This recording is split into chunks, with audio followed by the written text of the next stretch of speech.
Hello, welcome back to Math Time with Professor Prime, and I am your host as always, Professor Prime. Today we're going to talk about math and Final Fantasy VIII. A great game with a killer soundtrack, and it's a game that I feel like is underrated. But the people who do appreciate Final Fantasy VIII, the people who rock with it hard, which I get. With that in mind, I'm going to talk about Final Fantasy VIII and how math plays a role in its different elements. I'll be focused mainly on the gameplay, but I will talk about other things like the music, like the story, and just how math is used to help just tell the tale that's trying to be told. While I'm doing that, I will try to avoid spoilers, but you should assume all the spoilers because I don't want to restrict myself. So if you don't care about spoilers or you've played the game, you're good to go. If you do care about spoilers and you want to be extra cautious, I get that, but I will try to avoid them. So it's your call if you want to continue. So with that in mind, when I'm thinking about Final Fantasy VIII, critically speaking, it actually got a lot of reasonably high scores. But the reason why I say it's underrated is because, well, the fan base. It's a divisive game amongst a lot of circles. And I feel like there's a couple reasons for that. One of the reasons that I've seen kind of gravitates towards the story and how things shake up. So from what I gather, it seems to be more of an issue with how things are written. And well, I get that to an extent. Not enough to hate the game, but I can see why someone might have issues with it. But with that in mind, I don't think that's the main reason people have issues with Final Fantasy VIII.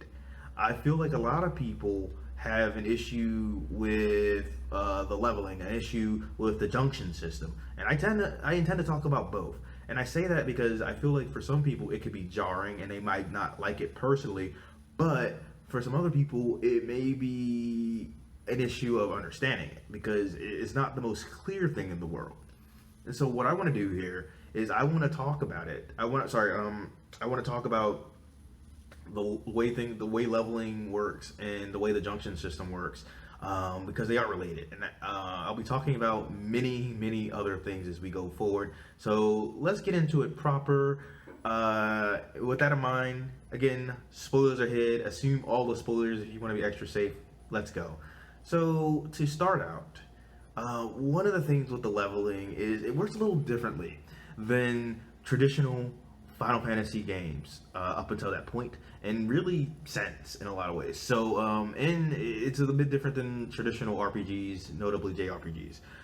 Let me get into it, right? So with a lot of games that have leveling systems that belong to the categories that I mentioned, the idea is each time you hit a new level, you need more experience to get to the next level. So let's say you need 100 points to reach level 2 or something, right?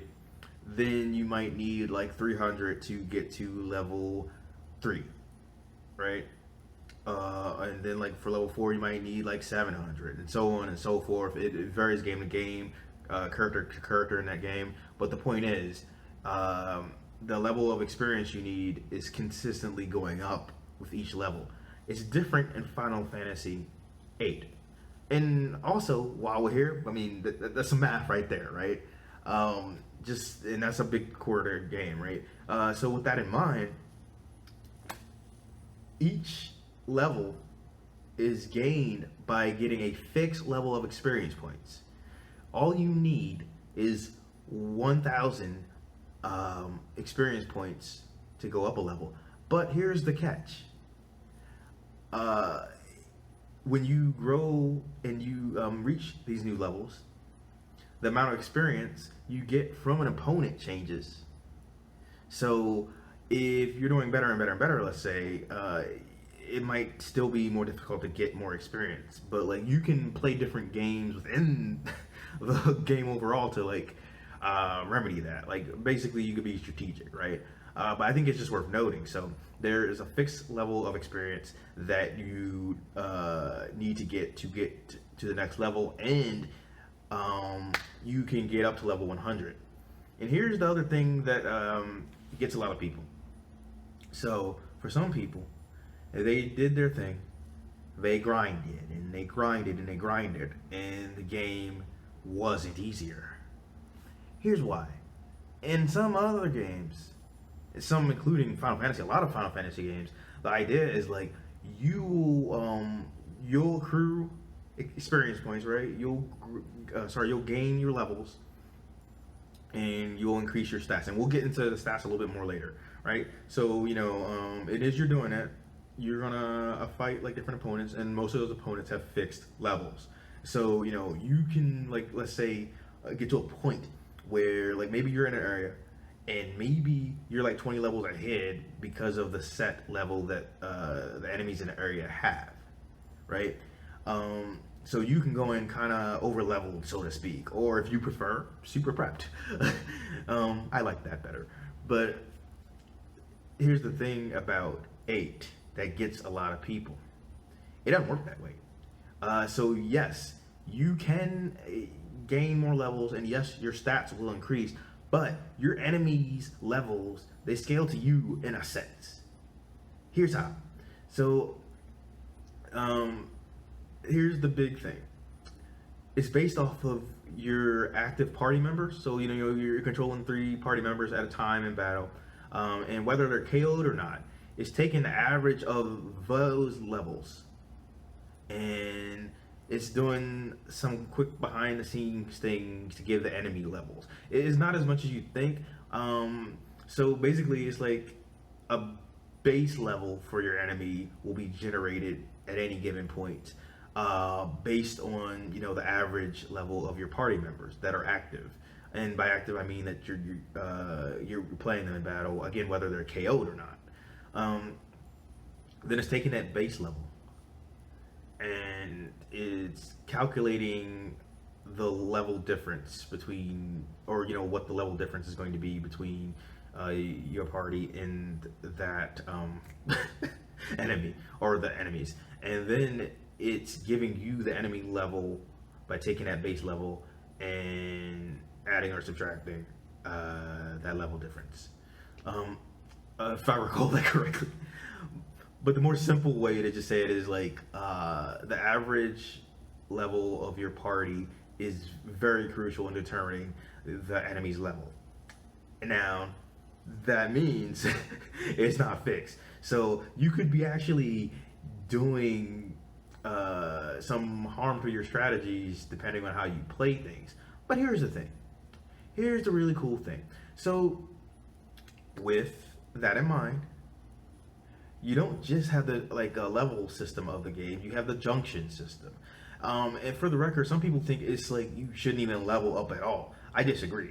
Like, you're still getting higher stats. Like, your opponents may have their levels changed based on your levels, and yes, they might get more attacks when they level up and all that good stuff, but you're getting more capable, and again, your stats are increasing too.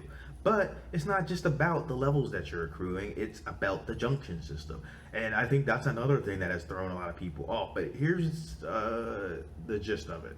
Or, well, you know what? No, I'm going to go more into detail. So let's start it off. So with the junction system, the way it works is that throughout the games, you have guardian forces. These effectively are the summons, which they're known by different names in Final Fantasy games. If you know, you know. So in this game, the summons are the guardian forces.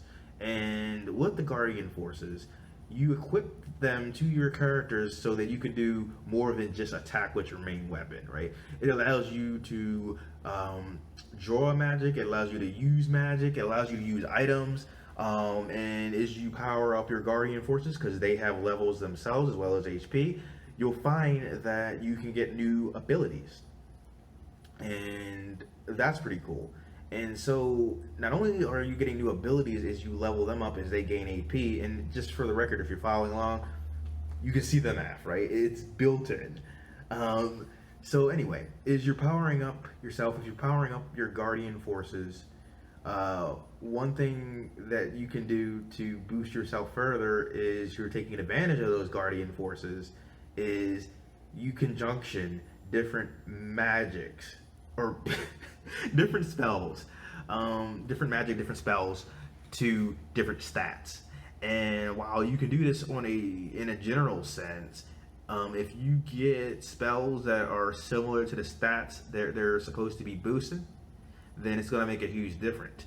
So I'll get back to that junction system in a second. I want to talk about the stats real quick. For Final Fantasy VIII, it does have a lot of traditional stats that you'd see in a Final Fantasy game, and really a lot of RPGs.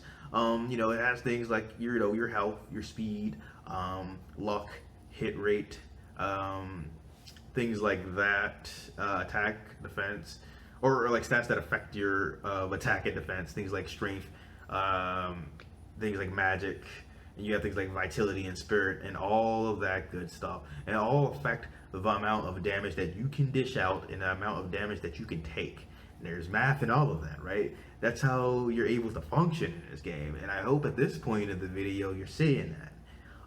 So back to the junction system.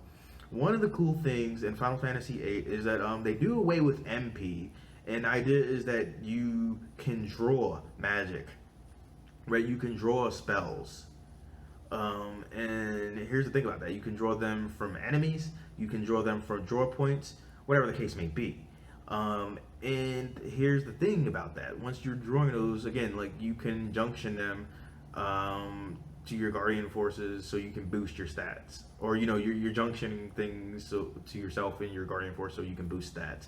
And with some of the stats that I mentioned, if you're doing something like Cure or Karaga, level 1, level 2, level 3 ways of healing, is going to boost your HP if you have it attached to that stat. And likewise, if you have something like destructive magic like fire, thunder, blizzard, meteor, ultima, things like that, they will boost your strength, things along those lines. So the idea is like you want to know what makes sense junction wise, because you could stick something like fire to your HP stat, and yeah, it'll boost it, but not as much as if you were doing cure. And you can get level 1, 2, and 3 of those where you got the element itself or the type of attack itself, and then like the version that ends with A, and then the one that ends with Aga. So like fire, Fira, or Firaga, however you want to pronounce it, or thunder, Thundara, Thundaga. It feels weird saying these things out loud, but the whole thing is you can play some games, and here's what's cool. You have to do some strategizing at that point, because right, there are 32 spells in the game. You can draw up to 100 of each, but each character can draw 32, so the better way to say it is like there's 32 possible spells in the game, and each character can hold 32 spells, like based on that, right? And they could hold 100 of each for a total of 3,200 spells that they could have, which is kind of insane when you actually think about it, right? Like, if that all makes sense. So they can get a crazy amount of spells, but there's only so many limited. Sorry, there's limited spots for your stats, right? But so you want to be selective. And here's the other thing, right? If you have magic that is junction to you, if you use it, it will make you less powerful. So let's say I have 100 Faraga spells junction to my strength stat for a character. Then what's going to happen if I start using those is that strength stat is going to go down. So you got to decide what you want to do. Do you want to use the magic in battle to dish out, that fire damage, or do you want to keep it so you can keep your strength stat up? And you can play this game with any number of elements, any number of effects, right? And so that's all really cool. And the idea is, with a junction system, it has the potential to be crazy broken in a sense, but it was designed to be that way. So my thing is you shouldn't choose leveling up over junction system, but I don't think you should choose junction system over leveling up. I think you should do both, because yes, you might feel like it's more challenging to do the level up, but if you are really careful about it, if you're strategic about it, you will get the stat boost that comes with those level ups, that comes with those levels that you gain, and then you can combine that with the way you've junctioned things.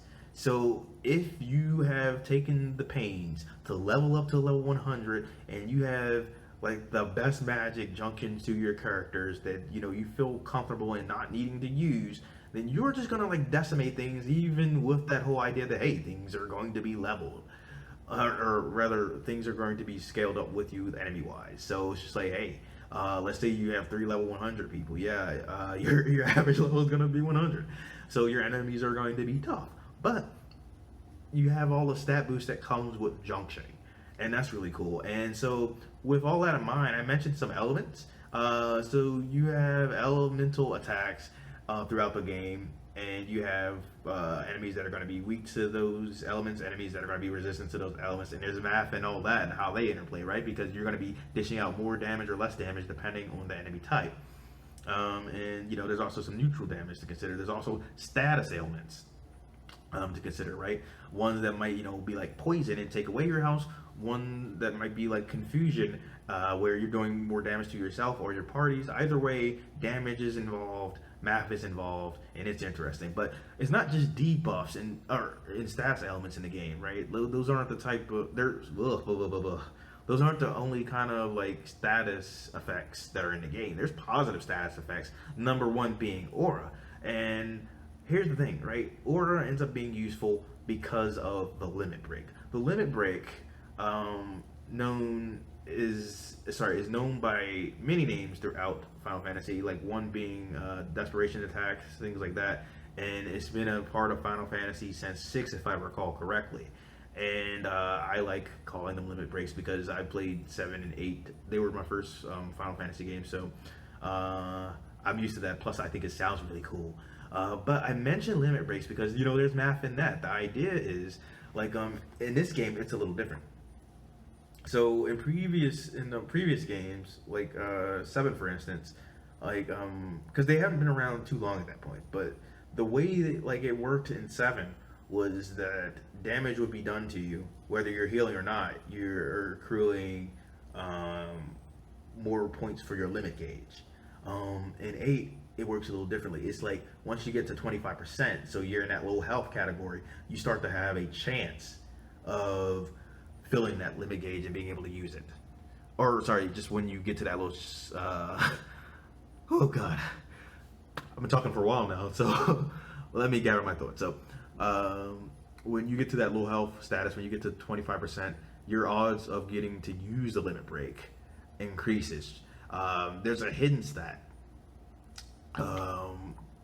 called like the crisis level, which I automatically associate that with DC.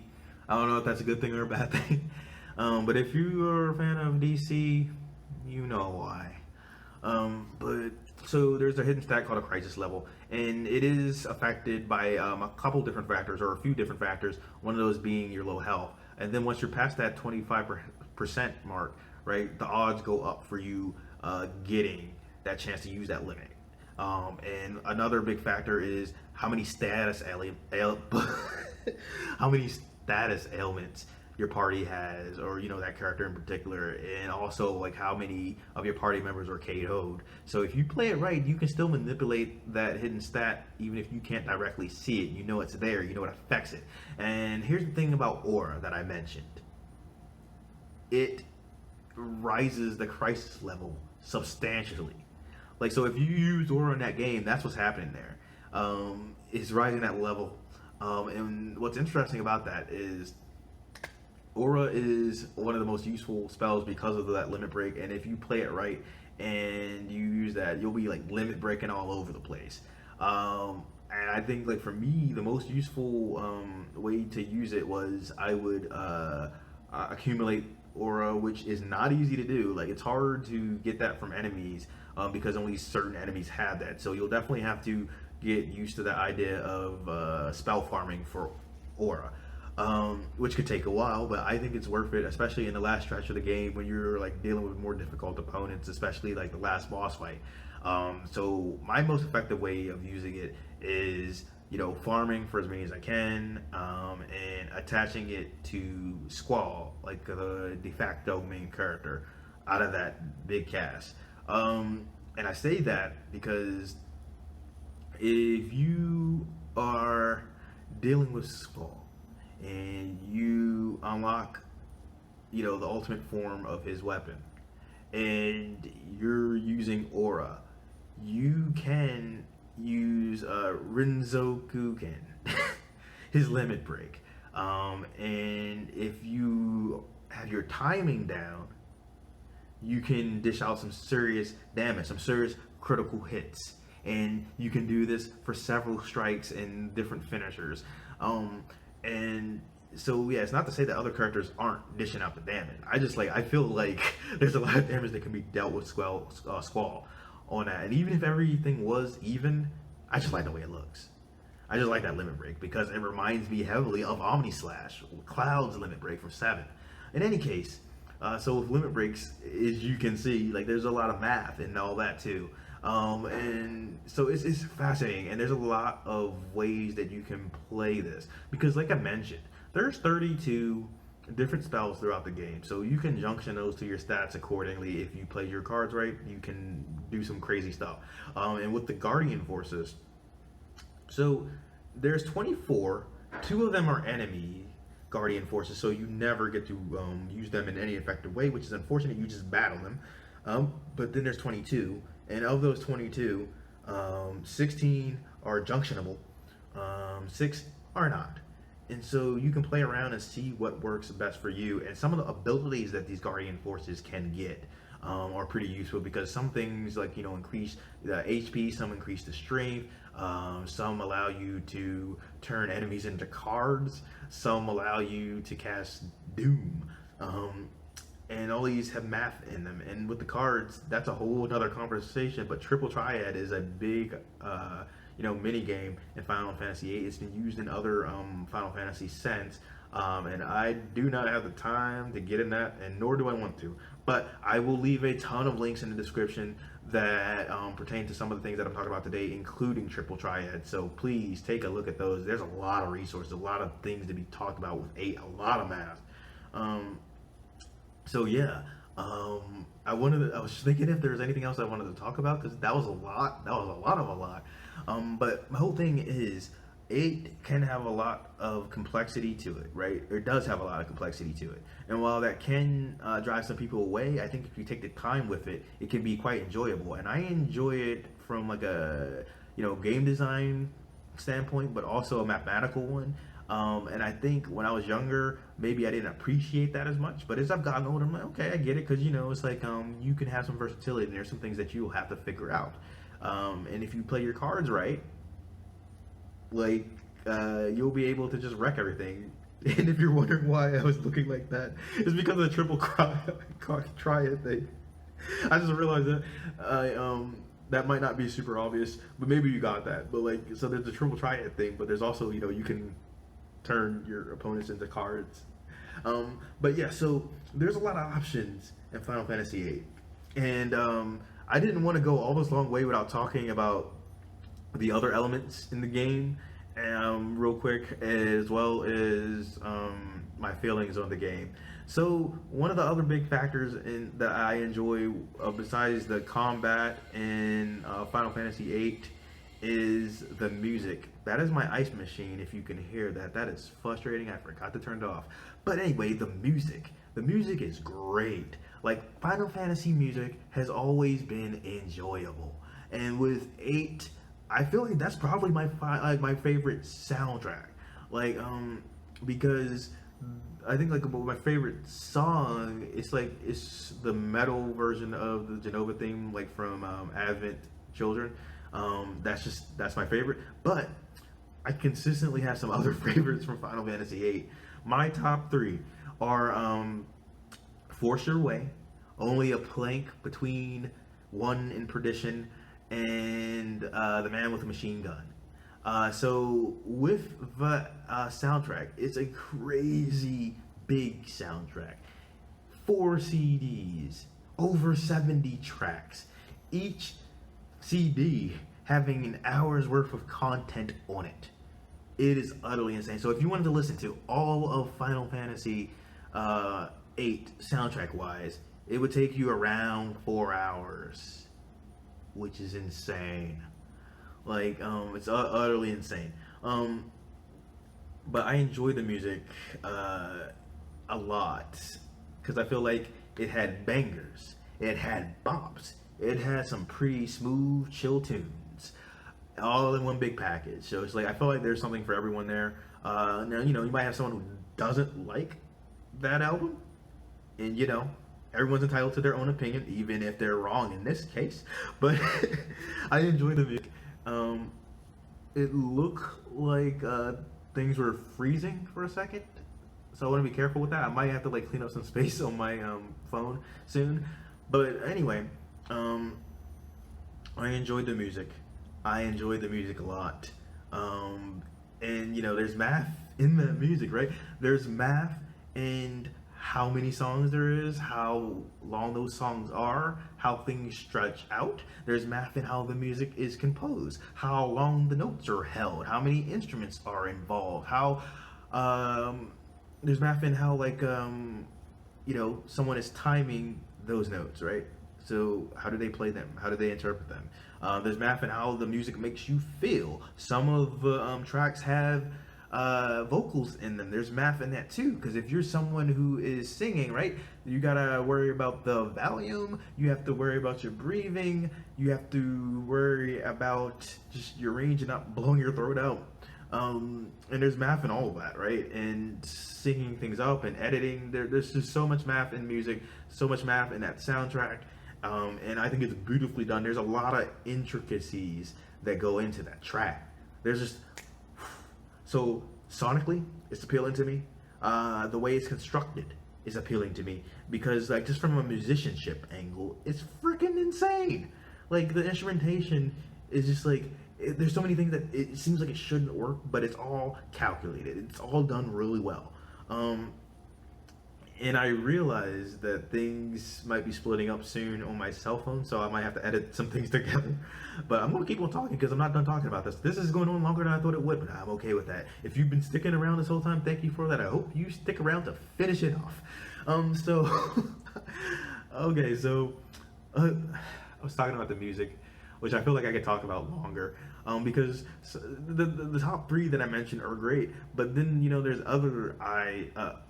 there's other tracks that I enjoy. Like I enjoy The Extreme. I enjoy Maybe I'm a Lion. God, what other ones? Because there's some good ones. Liberale Fatale. I probably pronounced that wrong, but it's those are all good. And then I know like a lot of people enjoy Eyes on Me. I think that's pretty chilled out, and a lot of people it hits home for them. So yeah, there's a lot of great music in Final Fantasy, but like especially in 8, I feel like. And I think that's cool. And I have some links below, like I was saying. Some of those include links about the music, so you can hear the process of coming up with that track. Or coming out with that soundtrack. Okay, so what else, right? Honestly, you could probably just talk about this all day. I could talk about this all day. But I want to do some really quick highlights before talking about my feelings, because like I'm almost a half an hour into this, and I feel like I haven't gone in detail about that, but you could probably guess. But okay, so when it comes to like how I see map being used, there's so many ways. There's scaling of the characters. This is like the first Final Fantasy game where accurate proportions were like used consistently. So whenever you're dealing with proportions, that's a thing. And there's like three main modes of gameplay in a sense, like or how the world like comes at you. There's the large world map. There's the field map when you're walking into towns or caves, forests. And then there's also the battlefield map. And math is used to construct those anywhere from like the worlds themselves to the scaling and how everything comes out your way. It's a turn-based RPG, but it has like the ATB system, the active time battle. So there's math in those gauges charging up so you can strike accordingly. There's math in the strategy you're using when fighting your opponents. There's math in the items, buying them, using them in battle, the buffs that you can gain. There's math in measuring everything out about that world and building up. There's math in how the story gets to you. There's math in you, the player, playing the game, strategizing, using math, even if you don't realize it. Because here's the thing: you're using math whether you're writing it down or not. And so there's math in all of those things. And there's math in the marketing for the game. There's math in how much it made. There's math in the scores that it received. There's math in the money that it took to make it. There's math in the programming that made it. There's math in the logistics of getting it made. There's math in every conceivable portion of that game, both directly and indirectly, and I think that's impressive. So, half an hour in, I'm going to talk about my feelings. I won't belabor the points because I feel like you'll get some of what I might be saying in terms of like how I feel about the game, but I do want to elaborate because me and Final Fantasy VIII have an interesting history. Final Fantasy VIII was my first Final Fantasy game. I was on the first disc. I was enjoying it for a while, and then just I wasn't. I got bored part of the way through, so I stopped playing.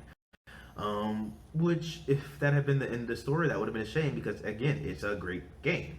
But at that time, that's just where I was at. But later the year that I got it, I played Final Fantasy VII because like I thought it looked really cool. I'd heard great things. I figured I'd give it a go. Try another Final Fantasy game. I really dug that. And there were some portions of Final Fantasy that I thought were slower, but that, I kept on going. I was just like in a different space. So, I enjoyed that. And I'm like, you know what? Let me give 8 another chance. I did give 8 another chance and I freaking enjoyed it.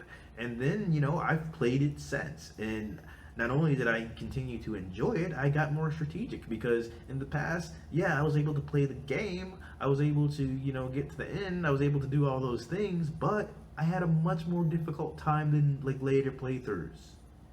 Because later playthroughs, I got more strategic. Later playthroughs, I got the junctioning system better. Later playthroughs, I, didn't sacrifice leveling versus the junction system. I used them in conjunction with each other. And that worked out well. So Final Fantasy is an interesting game for me because there was a point where I wasn't feeling it. Like I was feeling it and then I wasn't feeling it. Stop. Try Final Fantasy VII. Gave it another chance because, like again, Final Fantasy VII had some slow points for me, but I kept on chugging on through that, and so I'm like, okay, maybe this is just like early on, and you know what? It wasn't even that bad like when I played it later on. So I'm glad that I went back to it. I'm glad that I've played it again after that, and I'm glad that I have been doing this stuff on my channel. That regards to math and gaming because it allows me to combine my passions and talk about things in a rather unique way, I feel.